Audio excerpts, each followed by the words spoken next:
Welcome to 4P by P Let's Talk podcast. My name is Christy Givens. I'm an owner of 3 child care centers in New Orleans. I've been in business over 25 years. I'm also co-founder of Elite Teacher Institute, which is a CDA program, and I am co-founder and CFO of For Providers by Providers. Rochelle, I'm going to introduce Rochelle. She's not here right now, but she may come in, she may not. But Rochelle is the proud owner of 3 early learning child care centers too. She's also the co-founder of Elite Teacher Institute, and she is the CEO and co-founder of For Providers by Providers.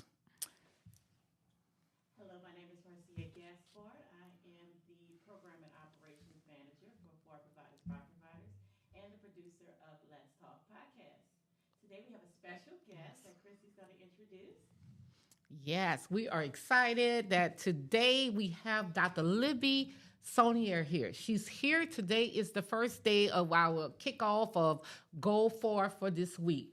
So, Miss Dr. Libby, can you introduce yourself? Sure. I'm Libby Saunier. I'm the Executive Director of the Louisiana Policy Institute for Children, which is a nonprofit, nonpartisan organization squarely focused on little people in Louisiana birth to 4.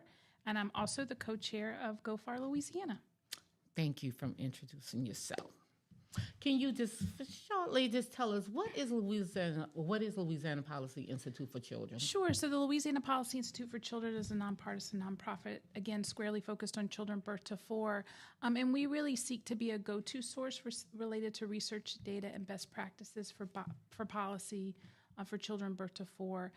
We're predominantly known related to our early care and education work. That's how many people know us.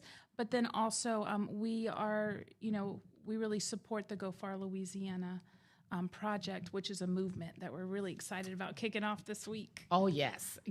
So how long has Policy Institute been in existence? You know what, Christy? We are going to celebrate our 10-year anniversary this year. Wow. Can you believe? Oh, yeah. That's awesome. I know, and I've been with the Policy Institute now 5 years. So half of its life I've been with it. So it's exciting. I can see that all in your face and your emotions. So can you just tell me something? What are you so most proud of with Policy Institute, and what called you to take this role? I think what I'm most proud of is that if we think about where we were 5 years ago and where we are now, we have a lot more friends and partners that are working with us, and that we're really working hard to center the voices of providers and families. Oftentimes what providers and families have done is things done to them instead of with them. And so I'm really proud that we're able to center those voices in the work. I'm equally as proud of in the last 5 years, we went from no state dollars in the budget for child care assistance to $87 million. And so to think about how we did that, it wasn't just because the Policy Institute's in the room, it's because of partners like you all that we were able to move the needle for our little people in the state of Louisiana. And what brought me to this work, it goes back to my youngest nephew, who would have been 26 years old now, and he died at 3.5 years old, and he was born with immense special needs and disabilities. And you think about he had, really everything at his disposal because of my parents. Mm-hmm. And then you think about children that are born into all kinds of circumstances, and their parents want the best things for them, but they don't always have the resources. And so what draws me to this work is why not create opportunities for all children, no matter their ability, because they deserve that. Oh, you're so correct. So hi, our co-founder, Miss Rochelle. I was trying to sneak in. Okay, so I have a question. I know, like a hammer. I already introduced you, but I do have a question for you and Libby. I know now this week we're talking about Go For, and we talked about Policy Institute, but I know Go For was created by you two. What are your roles in this movement? So Libby and I are co-chairs, and the fact is that I think the purpose of that was Libby has a grass top agency, which is the Louisiana Policy Institute, and with Wilcox Academy as a early learning center, we wanted to showcase and model for other agencies that it would be two agencies that were aligned coming together, that it wouldn't be the business as usual, that it wouldn't be two grass top agencies telling other smaller agencies, this is what we think it should be. It would be a grassroots agency and for providers by providers, which is a grassroots agency, people that are on the ground that can support and help guide a grass top agency like Louisiana Policy to say, hey, this is what we need. This is how we can support each other. So, and the fact that we have worked together forever, and we also know that our agencies are aligned. Right. Anything you want to add to that? Sure. Libby? I mean, I think it's when there's a lot of trust here, and I would say between the three of us, because we've all worked together for the same number of years now, is that when there's that trust there, and you're trying to break a paradigm. Yeah. To Rochelle's point, we're trying to break the paradigm of this is what is the best thing. You providers, this is the best thing. You do this, or families, you do this. Instead of saying what we're doing now is you tell us what you need and what is the best way, and we have a conversation about it. We're really fortunate at the Policy Institute that we were able to really garner 3 system reform grants. And so that allowed us to help figure out this work together, but also to pay people and compensate people for their lived experiences. Yep. Oftentimes, you're just asked to volunteer for something, and you're not compensated for those lived experiences. And I remember early on, Rochelle was like, well, I'm just a provider. And I was like, hold on, Rochelle Wilcox. I mean, come on. And she was like, well, I was like, but your lived experience is the value here. I've never run a child care center, ever in my life. I've been a home visitor. I've worked in hospitals. I've run systems. But I don't know what the day-to-day of being a child care owner is, or a mental health specialist, or a doula, or a midwife, and like helping to pull all these people together. And so our role is to dream big for little people, as Rochelle says all the time. Right. So one other question. I'm a part of Go Far too. I'm on the steering committee, and I just want people to know about all the great work you're doing, and just myself being a part of Go Far, what it has done for me as Christy Givens, and as an early childhood provider. Some of the things you and Rochelle say, but it's all about respect, Libby. You always start out with like everybody verse need to be heard. No question, no answer is wrong, and we're going to respect each other, and that is amazing. And you can say some things sometimes that might make a person uncomfortable, but it's not about that. It's about us building and helping to put a system together for these children. But what I love about all the steering committees and different things that I've been a part of, which was so great about you all, is the amount of parents that's involved. Absolutely. And that was by design. I think in one of the first meetings that we had was just like, what is this going to look like, right? And it was just like, well, if we really want to change the way this system is, and one of the pillars is a provider driven system, right? It was like, okay, well, at least 50%. And I was like, Rochelle, if there's only one of somebody, is that enough to challenge like a Libby or an agency of the world? I mean, I'm a bulldozer by nature. Everybody knows that. But you have to be able to have challenging. And so then Rochelle said, okay, well, 55% then. And then she was just like, yeah, let's do it. It has to be 55%. And we didn't want anybody to feel like they were on this committee, steering committee, in token. Right? Because that happens so often. Or somebody puts out a survey and you just like check the box. Oh, we got the parent comment, or we got this. And it was just like, no, if we really want to do this, then it has to be overwhelmingly that it is parents, providers, the people that's on the ground that is making the decision. This is just not a body that is non-voting members of those people. Those people are the and when I'm saying those people, I'm saying us, because it's us. And parents and providers that are invested in using the system. Correct. Because oftentimes what we have is you check a box, oh, that person is an agency person and they're a parent. But are they actually utilizing the system that we're trying to figure out is most effective and meets the family's needs? So like to Rochelle's point, like we were very intentional. People were like, was there an application? Was there this? And we talked to our community. Yep.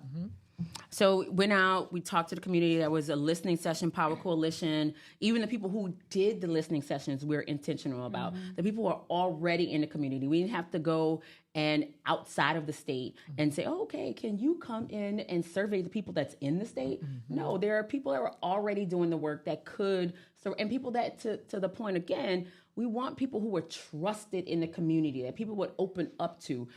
So, Power Coalition went in and did the listening sessions and talked to the people and wanted to know what they need, what they wanted, what was important to them. Because initially we had 4 pillars. They went out to the community, heard it. It's just like, is this what we heard? And it was just like, yeah, you heard this, but we actually need 5. Like this, there was something that was missing. And so it's just like, oh, okay. Well, now we have 5. We have 5 pillars. And so, and to that point, it was just like, this is what and then we went back to the community and did a ground truthing sessions across. And it's not just about Southeast Louisiana. This is across the state, Northeast Louisiana, the Delta. We want to make sure that every part to the point, the ecosystem that is around prenatal to 5, that is touching our children and families are heard and seen and touched. And a lot of people who don't know what is Geaux for. Talk about them 5 goals, what your mission is and what you all trying to solve for our community. Sure. So Go Far at the end of the day is a movement. It's a coalition of people that are really coalescing around the 5 goals, which are a family and provider-driven system.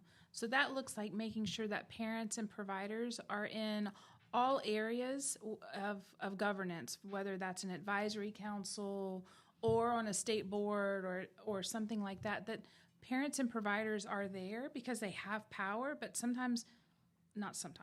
all the time, they're not given an opportunity to really take part in those decision-making bodies in a meaningful way. And so that's part of the system too.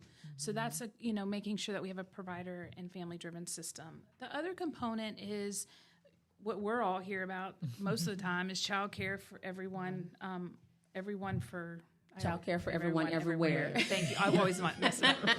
And so what does it look like to have a childcare system that not only meets the needs of children and families in a quality setting, but also actually meets the needs of the workforce, of our early educators? And to Rochelle says this all the time, the architects of the brain. Like, how do we make sure that they're competitively compensated and have benefits? Because if we don't take care of our early care and education teachers, how do we expect them to meet the vast needs of the little people that they serve? And so that's component. The other thing is really around a healthy start. If we don't have healthy mamas, we don't have healthy babies. And if we don't have healthy babies, we can't educate them. And so making sure that that prenatal time and postpartum time is healthy and in meeting the needs of those family, that mama and that baby, and doing that. The other component is related to a net that works. So we all have networks. We go in a room and we're gonna network. But how many of us really have a net that's able to catch a family to help link them to supports and services that they need? And so if we think about universally offered home visiting for all families that is happening right now in the city of New Orleans at Touro and Baptist, no matter your income, you can receive a home visit from a nurse that's scheduled with you right after you had your little one. Because as we all know, we know little people a fair amount in this room, none of them come with a playbook. When you think you figured it out, they're going to do something else. And to have a mama post birth, that their blood pressure could be spiking, they could have postpartum, that you could have a nurse, a medical provider go in, screen you for everything, but also catch you along the way. And then the last one is really around family-friendly workplaces. So how do we make sure that we have lactation rooms? How do we make sure that we're working towards having paid family leave for families so that they can be with their little people as long as possible and have that bonding and that attachment time that's so critically important in those first few months of life? And so as a whole, those are the 5 components of Go Far. But what's really cool is that we're pulling organizations that are already doing a lot of the policy work into the Go Far movement to say, help us listen to providers and families and help change the paradigm of what we're doing. Okay. If you just had a couple of, what would be, like, this question's for Libby, the most important strategy that you feel like that you have put in place so far with Go Far? Centering the voices of parents and providers. Right. Rochelle, I have a question for you. Okay. That was a lot of sass. There is a new initiative, now having implementation partners, which was not something that started when the coalition first started. How did the initiation first started? How did it come about? So we knew that to that point that the goal was never for Go Far to take on all of this, because we wanted the people in the community to be able to drive the initiatives, to be able to drive all of those pillars. And so with that being said, and in a way that Go Far could resource them, right? And the people in the community. Because Go Far, to Libby's point earlier, LPIC was able to garner 3 different grants that would be able to support, resource other smaller grassroots agencies that were doing great work in the community around the pillars. So we talked to our steering committee members and said, who in your community is doing the work based on our 5 pillars? And they could say, oh, this particular agency. And so we vetted them. They came to our steering committee. They were able to put up a PowerPoint and talked, and there was not one implementation partner that came to our steering committee meeting that presented themselves that we didn't go forward with without a vote for our steering committee members. And so they go into the community. I just think about, for instance, I'm just going to use For Providers by Providers, just because that's on the top of my mind. We are in everybody, child care for everyone, everywhere.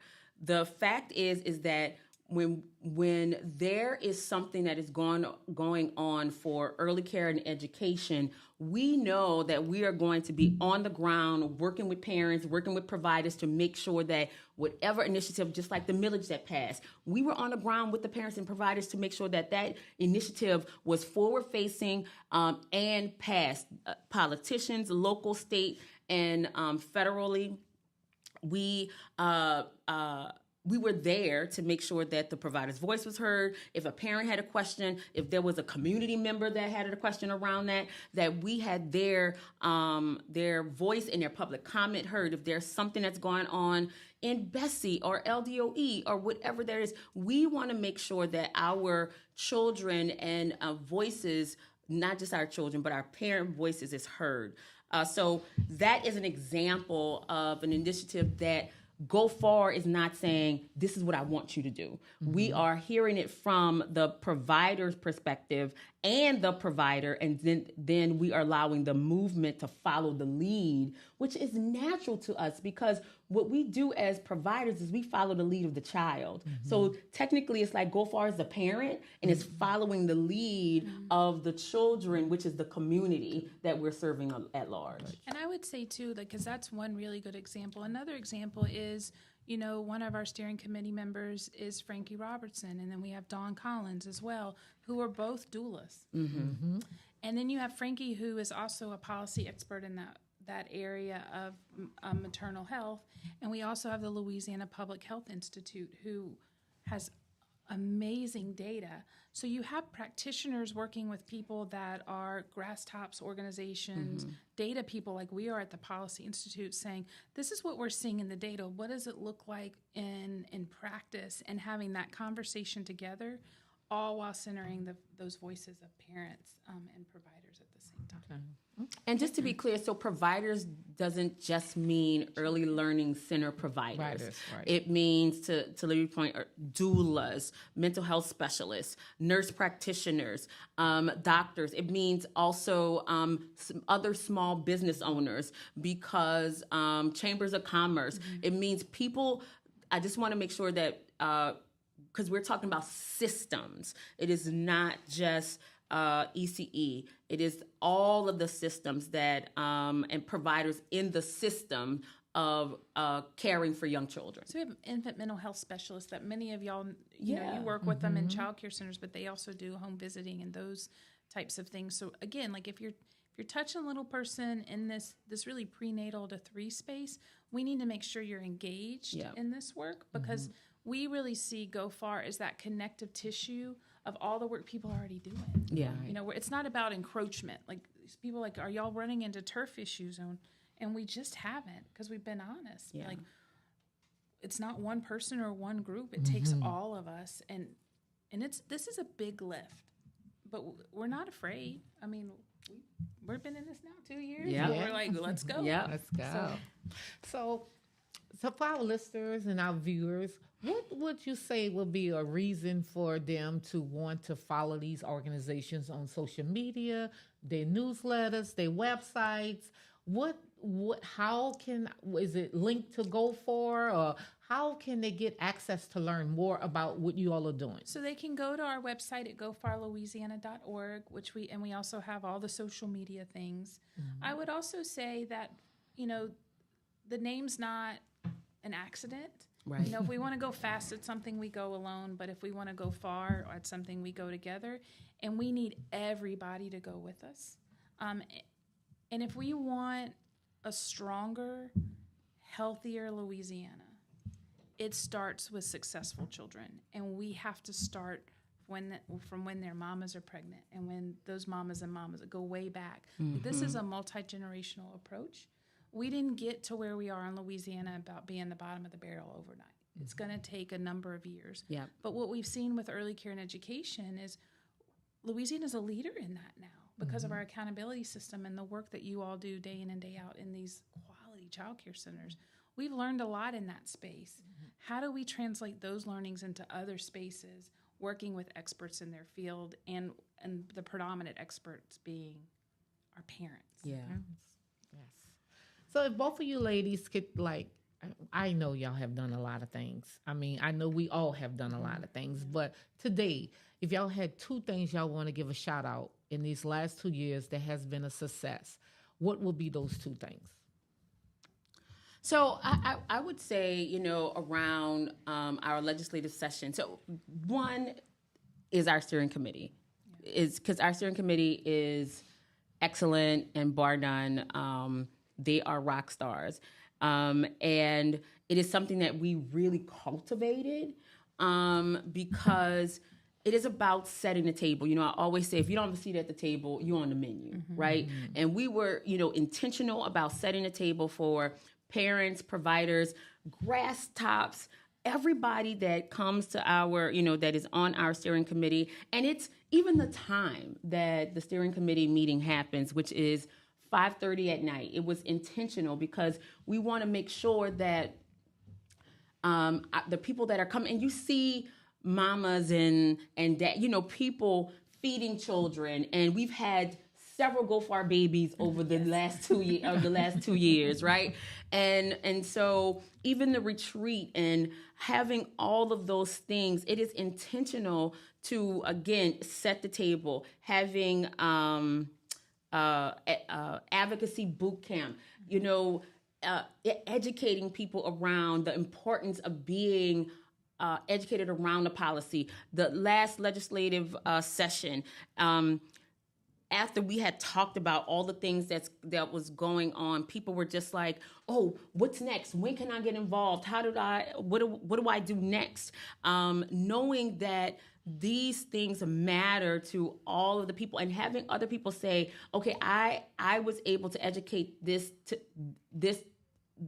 these things or this bill to my neighbor or to the people in my community or given this information. So I think when you can encourage and empower people about the things that directly impact them, that's powerful. That changes the trajectory of people's lives. And that is what has happened in our steering committee. But we had several policy wins amongst our Go Far community, right? And so just to think about that, I'm going to shift it to Libby. I'm going to just punt it to Libby just to talk about a lot of those policy wins. Sure. So, I think we have a lot to be proud of with our implementation partners and partners, thinking about, having a doula registry, making sure that there's reimbursement there, thinking about expansion in midwives, also thinking about expansion of Medicaid coverage postpartum. That saves lives. Yeah. It literally saves lives. Yeah. You think about also public meeting laws and how parents that have children with disabilities can take part in advisory councils remotely. We know we want to expand that to all families that have young children, but starting there with individuals that have kids with disabilities is massive. And then we think about, again, last legislative session, $52 million put into the state budget for child care assistance, the single largest investment that we've ever seen. And that took 2 decades of work to get there. And many people that are listening and these ladies that are in the room now, those types of things matter. I also think about, we're really fortunate that the superintendent of education listened and heard the community say, we want to recreate the Office of Early Childhood within the Department of Education. We want to make sure that there's an assistant superintendent over that office. That was something that was in our Go Far plan. And he listened, and he did that. And what does that say to the community? It says you're valued. Yeah. That, when you see those kinds of shifts, that gives me chills. Because that is in direct work of listening to the community about what they need. And I have to say, we're just getting started. Yeah. We're just getting started. And it encourages it and it reignites, just like we're seen, we're heard. And I just remember that first steering committee meeting after we were able to put all of our wins together. People were just like emotional. They were, energized, just like, let's do it again. It was just like, wait, we just finished, legislative session just ended. We need a break. I need a nap. Right. We need a nap. Like, okay, yes, we're going to do this all over again next year. But there's something about having a group together, but also feeling seen and heard, and having the policy people, when you make a recommendation, they listen. Yeah. So again, kudos to our superintendent and our legislators our governor. I was about to say our governor. Our governor just put out his executive budget at the beginning of February. Yeah. And in that budget, he maintained the $87 million for child care assistance that we've all spent, decades to get to. Having that, a brand new governor do that is massive. Yes. It is massive. And so I think that that's a kudos of, one, he's listening. Yeah. Also, it's a massive kudos to the community that we've all created. Correct. Yeah. Because, there's not much in Louisiana if you're going to mess around with mamas and babies. You can't really do that anymore. Yeah. People are going to say something. Yeah. Right. And again, like, if we want a stronger Louisiana, we have to have successful children. And that starts prior to day one of life. Yeah. Right. It starts. So right now, it's for community, our parents, our providers, our business community. What are the things that we need to be looking at right now and be paying attention to? I think we have to pay attention to this next legislative session. I think we have to pay attention to all the way through the budget process that we are maintaining that $87 million. I think, we have partners that have worked on paid family leave, and they've been able to, for state employees, have at least 6 weeks of paid family leave. That's massive. That's massive. That is massive. And so I think we have to pay attention to that. I think we have to pay attention to making sure that our children that don't have access to safe and healthy foods maintain that access. What would you add? So no, I totally agree. One, we have to maintain the $87 million. I just want to ditto that.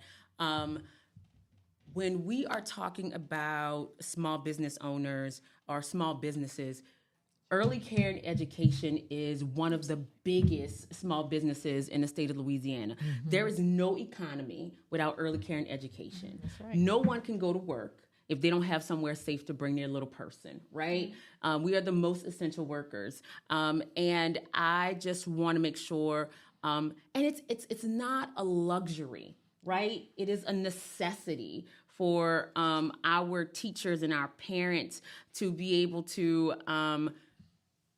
have a safe space or to be able to buy a home, pay competitive wages. Yes. And so that is one of the things that I would love to make sure that we are keeping an eye out. And yes, we're grateful for the millage in Orleans Parish, but other parishes deserve to be able to have a millage as well. And we need to give a shout out to the communities that are using their local dollars to do things. Yes. So exactly. Caddo Parish, they are, whether it is local dollars or philanthropic dollars, they have skin in the game. Places like Rapides, places like Jefferson Parish, EBR, Monroe, their communities are stepping up and stepping out to say, this is important. It is important. And the other thing I wanted to mention is, if you look at our state chamber, they have a plan called LA 23.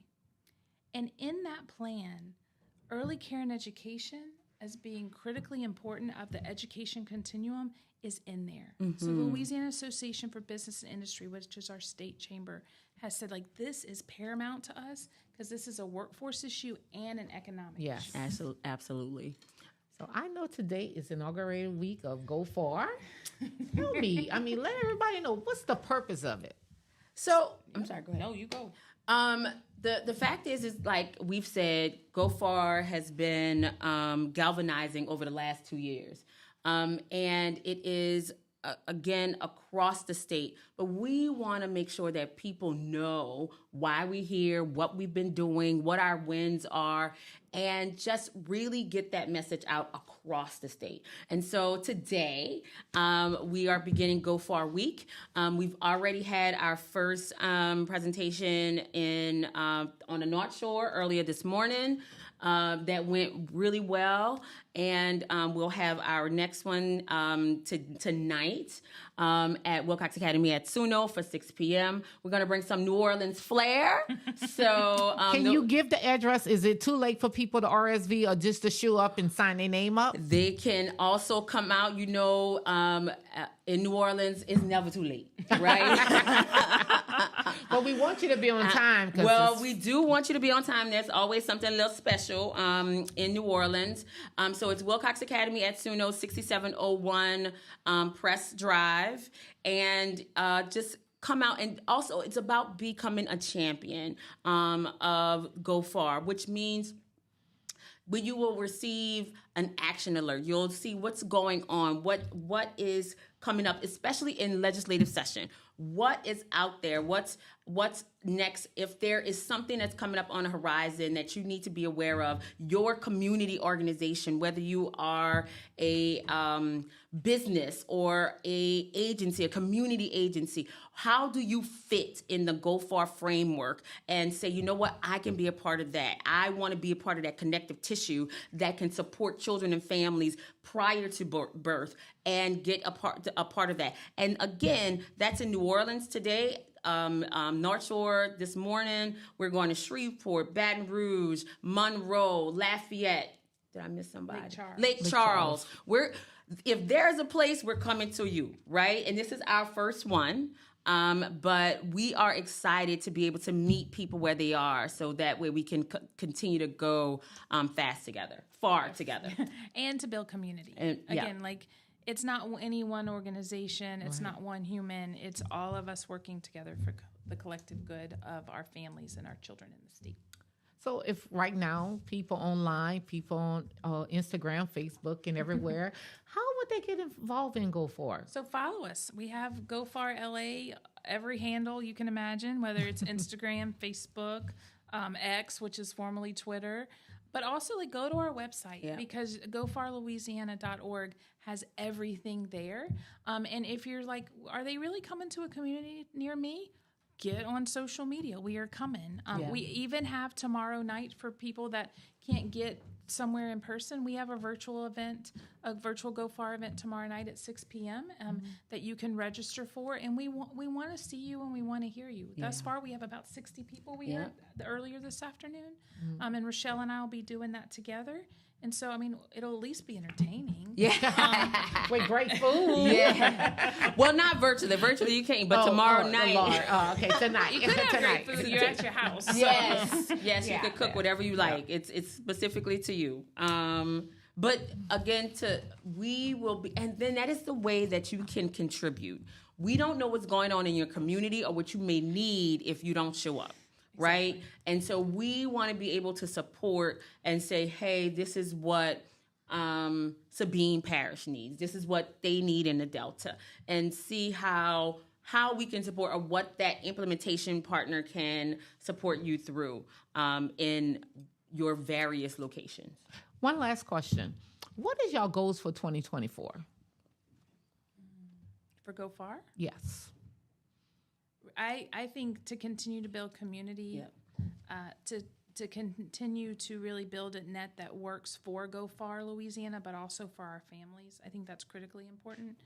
And to make sure that the momentum that we've gained over the last 2 years is still going. I think that would be really important. I agree. The fact is that, to Libby's point, we're just getting started. And it is to codify all the things that we have been doing over the last 2 years and to make sure that people are really feeling heard, valued, seen, and to push those agendas forward. I just want to say I thank you ladies for joining today. She acts like she's not a part of the steering committee.